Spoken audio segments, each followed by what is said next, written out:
Welcome back to the deep dive. Yay. You know how we do things here, right? I think so. Yeah, we love a good mystery, Always up for those. especially when it involves like these books that have been kind of shrouded in, secrecy and sometimes even a bit of danger. Oh, yeah. The ones you're not supposed to talk about. Right, exactly. Those are the ones that always pique our curiosity, right? Absolutely. So that's exactly what we're diving into on this corner of the deep dive, which we like to call, occult archives, where we kind of pull back that velvet curtain and take a look at these fascinating tech. Unmasking the secrets. Yeah, exactly. Pulling back the veil. Exactly. Yeah. So today we're on episode 164. 164. And we're talking about The Initiate's Voice, Max Heindel, and the Mystic Path. Sounds deep. It is deep, and I'm excited about this one because we're going to be looking specifically at a book called Teachings of an Initiate by Max Heindel. Ah, yes, a classic. It is a classic. This book was actually first published in 1927, but it's kind of interesting because it actually has its roots in these monthly lessons that Heindel created for his students. Oh, so it's like a compilation. Yeah, it's like a compilation of wisdom and teachings over time. Mm. And what's really fascinating is, even after his passing in 1919, his insights were collected and put into like a whole bunch of other books. Oh, wow. Like you've got titles like Freemasonry and Catholicism, Mhm. The Web of Destiny, The Mystical Interpretation of Christmas. Oh, okay. I've heard of that one. Yeah. The Mysteries of the Great Operas, Gleanings of a Mystic, Huh. and even Letters to Students. Wow, so he was prolific. He was very prolific. So yeah, we're Mm. talking about a significant body of work. Quite a legacy. Definitely. Huh. And this particular volume, Teachings of an Initiate, it really kind of encapsulates those later messages, as August Voss Heindel points out in the foreword. Right, setting the stage for us. Right, and he kind of presents Max Heindel as this authorized messenger of what he calls the true Rosicrucian Brotherhood. Okay. And there's this real emphasis on the personal suffering that Heindel went through. And the idea is that it was this suffering that actually enabled him to connect so deeply with the human experience. Like he could really empathize with the struggles of others. Yeah, exactly. Yeah. And he had this ability to reach people's hearts because he had gone through so much himself. It's like that saying, the wounded healer. Yeah, absolutely. Someone who's been through the fire can guide others through it. Exactly. And August Voss Heindel also highlights Heindel's earlier work, the Rosicrucian Cosmoconception. Right, one of the foundational texts. Yes, and it lays the groundwork for understanding these later teachings. So it's important context for what we're diving into today. Absolutely. So for our listeners who are out there and, are interested in their own spiritual growth and understanding those deeper currents of life, our mission today is to really unpack some of these key insights from Teachings of an Initiate. Sounds like a journey. It is a journey. So let's start with something really fundamental that Heindel brings up, the question of what exactly is spirituality? Yeah, that's a big one. Yeah, it's a big one. And, the way he approaches it is quite interesting. He tells this story about a light bringer who comes to share enlightenment, but is immediately met with skepticism and even rejection because he doesn't fit the image that people have in their minds of what a spiritual leader should be. So not the typical guru on the mountaintop. Not at all. No turban in sight. Oh. And instead of, radiating otherworldly light, he's installing electric lights. Oh, wow. That's a very practical form of enlightenment. Right. And the point is they totally miss the genuine light Yeah. because it's not packaged the way they expected it to be. That's a powerful reminder not to let our preconceived notions limit our understanding. Absolutely. We have to be open to finding light in unexpected places. And, he addresses this common misconception about spirituality being solely about prayer and meditation, these sort of isolated practices. Right. The image of a monk in a cave or something. Yeah, and then he contrasts that with the life of the Savior, who he describes as a servant of humanity, someone who was out in the world meeting people's needs, healing, and teaching. So it's more about action than just contemplation. Exactly. It's about engaging with the world and making a difference. An active form of spirituality. Yes. And to illustrate this point, he shares this beautiful legend about a monk who's deeply immersed in prayer, experiencing this profound spiritual ecstasy. But then the monastery bell rings, calling him to the very earthly duty of feeding the poor. Oh, that's a tough dilemma. It is. The monk is torn between staying in that blissful state and fulfilling his obligation. And what does he do? He chooses to serve, and as he's leaving, the vision tells him, "Do thy duty that is best, leave unto thy Lord the rest." Wow. So he prioritizes his responsibilities in the material world. Exactly. And when he returns, the vision says, "Hadst thou stayed, I must have fled." powerful words. It's really a message about how true spiritual presence can actually be pushed away if we neglect our earthly duties. So it's not about escaping the world, but finding the divine within it. Exactly. Our everyday responsibilities are actually essential stepping stones to deeper spiritual work. It's like we have to be grounded in order to reach higher. And Heindel goes on to say that our entire life should become a form of prayer. Not just those designated moments of formal prayer. Right. It's about the intention behind our actions, the way we live each moment. So even seemingly mundane tasks can become acts of devotion. Exactly. And he brings up Emerson, who said that our hourly prayers are being sent and received, whether we're kneeling or standing or walking. It's about that continuous current of connection with the divine. And that really shifts the focus from external displays to the inner state of our being and how that manifests in our outward actions. It's not about putting on a spiritual show, it's about who we are at our core. Now, Heindel also dives into what he calls the way of wisdom and the reasons behind the establishment of the Rosicrucian Fellowship. Okay, so let's explore that. What led to its formation? He explains that those who found their way to the fellowship were individuals who had become dissatisfied with the conventional explanations for life's big questions. They were seeking something deeper. Exactly. They yearned for a greater understanding of the riddle of existence. Like they had hit a wall with traditional answers. And he uses that powerful biblical analogy of selling all for the pearl of great price. Representing the ultimate truth or knowledge. Yes, the knowledge of the kingdom of heaven. And once this light, this knowledge is attained, he emphasizes that there's a responsibility to share it. It's not meant to be hoarded. Exactly. There's this law of compensation that requires us to give back to the world what we've received. So it's about contributing to the collective enlightenment. And he contrasts this with the danger of becoming stagnant in what he calls the quagmire of metaphysical speculation. Getting lost in theories without applying them. Yeah, just absorbing information endlessly without putting it into practice or sharing it with others. It's like having a well of knowledge, but never drawing water from it to nourish others. He even mentions the expectation that students should be able to give a reason for the faith that resides within them. So it's not just about blind belief, it's about understanding and being able to articulate your convictions. And this brings us to the central mission of the Rosicrucian Fellowship, which is articulated in the Rosicrucian Cosmo-conception. And what is that mission? Is to provide an explanation of life that satisfies both our minds and our hearts. So bridging the gap between intellect and emotion. Exactly. To create a synthesis between logic and intuition. And how does the fellowship aim to do that? By offering teachings that appeal to both what he calls church people, those who are guided by devotion and compassion, Okay. and scientists, those who approach life from a purely rational perspective. So it's about finding that common ground where both perspectives can coexist and inform each other. Exactly. It's about recognizing that both faith and reason have their place in our understanding of the universe. And that ultimately they can complement and enrich one another. And he talks about how groups that are constantly fighting are unable to build that temple which is made with living stones. Meaning that true progress requires harmony and collaboration. Exactly.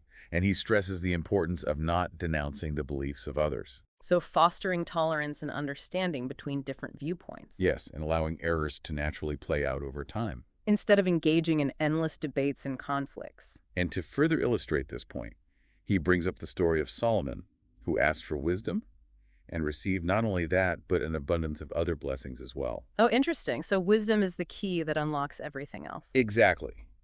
And he encourages us to pray sincerely for wisdom, suggesting that it's a vital step in our spiritual development. Because wisdom guides us in using knowledge rightly. And he offers this beautiful definition of true wisdom. What is it? He says it's the marriage of knowledge and love. The integration of head and heart. Exactly. It's the practical expression of the Christ principle. And how does that differ from just intellect alone?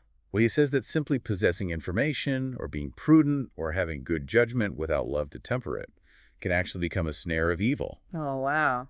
So knowledge without love can be dangerous. Yes, it can lead to all sorts of problems. It can be misused for selfish or even harmful purposes. And he even suggests that we substitute the word wisdom for charity or love in the famous passage from 1 Corinthians 13. The one about love being patient and kind. To really grasp its profound meaning. That's a powerful exercise. It is. It helps us see how wisdom is essential for expressing love in its truest form. Because it helps us discern the right action in each situation. So the Rosicrucian Fellowship's aim is to spread this integrated doctrine of head and heart. And how do they do that? through their teachings, but also through the example of their members. So living the life is the most powerful way to teach. Exactly. It's about embodying these principles in our everyday actions. Okay, so now we come to a topic that might sound a little unsettling, the death of the soul. Yes, and I know this is a question that comes up a lot for people who are exploring these teachings. It's natural to be curious or even a bit fearful about what happens after death. And Heindel connects this question back to a previous discussion on the unpardonable sin and lost souls and the role of sacraments in the transmission of what he calls seed atoms. Seed atoms, those are like the blueprints for our various bodies, right? Exactly. They contain the karmic patterns and potentialities that shape our development. And the sacraments influence these seed atoms in some way. Yes, he explains how marriage, baptism, communion, and extreme unction all play a role in transmitting and refining these seed atoms. Okay, so let's unpack that a bit. How do these sacraments relate to seed atoms? Well, he sees marriage as the foundation for the physical seed atom. The creation of new life. Exactly. Baptism represents the cleansing and purification of the vital seed atom. Associated with our life force energy. Communion nourishes and strengthens the seed atom of the desire body. Our emotional and astral nature. And extreme unction prepares the soul for its journey after death. So it's like a final blessing or sacrament. And he then goes on to explain the concept of the unpardonable sin. Which sounds pretty intense. It is. He describes it as the misuse of the creative life force, particularly in the form of perversion. Okay, so not just any sin, but a specific type of transgression. And the reason this is considered so serious is that it hinders the progression of future generations. Because it corrupts the seed atoms that are passed down. And it's seen as a transgression against what he calls the Holy Spirit Jehovah. Now, in Rosicrucian teachings, the Holy Spirit Jehovah isn't the same as the traditional Christian understanding, right? Right. It's not the same as the Holy Trinity. So who or what is the Holy Spirit Jehovah? It's described as the cosmic force that oversees creation, particularly the power of generation and life. So the force behind procreation and the continuation of the species. And the idea is that by misusing this sacred creative power, we're going against the divine plan. So the unpardonable sin isn't just about personal morality, but also has cosmic consequences. And he cites biblical examples like Sodom and Onan, and even the symbolism of the forbidden tree of knowledge. All pointing to the dangers of misusing sacred knowledge and power. But he does offer a more reassuring perspective by saying that occult investigations show that God and nature are more lenient than is often preached. So there's hope for redemption even after serious mistakes. And he says that true death of the soul is actually quite rare. So it's not something we need to be constantly worrying about. Exactly. It's primarily a concern for those he calls black magicians, who deliberately and consciously misuse their spiritual powers for harmful purposes. So it's about intention and the conscious choice to do evil. To really understand this concept of the death of the soul, we need to look at the Rosicrucian definitions of spirit, soul, and body. As outlined in the Rosicrucian cosmoconception. Right. So the spirit is seen as the eternal spark of divinity within us. The part of us that never dies. And this virgin spirit evolves over time into what's called the ego. Our individual sense of self. And this threefold spirit casts a threefold shadow, which manifests as our physical body, our vital body, and our desire body. Okay, so we have three bodies, not just one. And these bodies are interconnected and interpenetrating. Like layers of an onion. And the mind is the link between these bodies and the spirit. So the mind is the bridge between the material and the spiritual. And Heindel explains that involution is the process of the spirit descending into matter. Like a divine idea taking form in the physical world. And evolution is the reverse process, the soul extracting itself from matter and reuniting with the spirit. So it's a journey back to our source. And he makes this really interesting point that early humanity was actually soulless. Meaning that the soul is something that develops over time through our experiences in the material world. It's not something we're born with, but something we cultivate. So the death of the soul isn't the annihilation of the spirit, but rather the failure to develop the soul. The loss of those accumulated experiences and that connection to the divine. And the mind plays a crucial role in this process, right? Yes, because the mind is the path or bridge for the soul to connect with the spirit.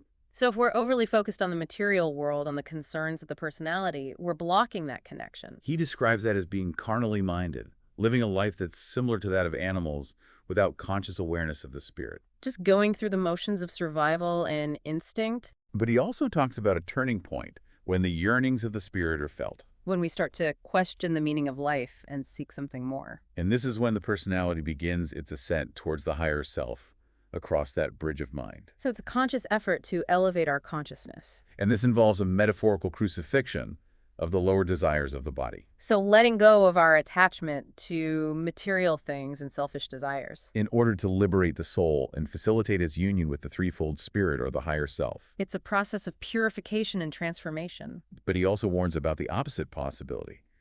The lower personality becoming so dominant that it blocks this connection between the soul and the spirit. So getting so caught up in the material world that we lose sight of our spiritual nature. And that brings us to the mission of Aquarius and the responsibility of knowledge. Sounds like a look ahead to the future. It is. Heindel explains that the Western wisdom religion, championed by the Rosicrucian Fellowship, aims to provide a rational and spiritually satisfying understanding of both life and death. So dispelling the fear and mystery surrounding these big questions. Exactly.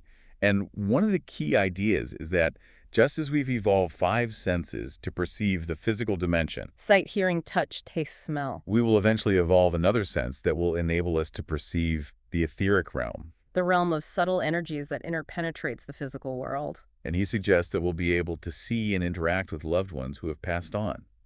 So death won't be such a final separation. And he connects this to the astrological age of Aquarius. The water bearer. And he explains that Aquarius is an air sign, and air is associated with the ether. So the Aquarian age is bringing in a new etheric atmosphere. And this drier etheric atmosphere will intensify etheric vibrations, making it easier for us to perceive the etheric realm. So it's like a shift in the cosmic weather that's making the unseen world more visible. And as this happens, he says that faith will be swallowed up in knowledge because we'll be able to experience these truths directly. It's like science catching up with spirituality. And he mentions that practices like aspiration and meditation can help us develop this etheric vision more quickly. So we can actively prepare ourselves for this shift in consciousness. And the Rosicrucian Fellowship's mission, as entrusted to them by what they call the Elder Brothers, is to disseminate this gospel of the Aquarian age. To educate and enlighten humanity about these coming changes. And he outlines the key ideas that they're trying to spread. What are those? First, that knowledge of the land of the living dead is available to us. It's not a secret or a mystery reserved for the elite. And second, that we're approaching a time when understanding of these truths will become more widespread.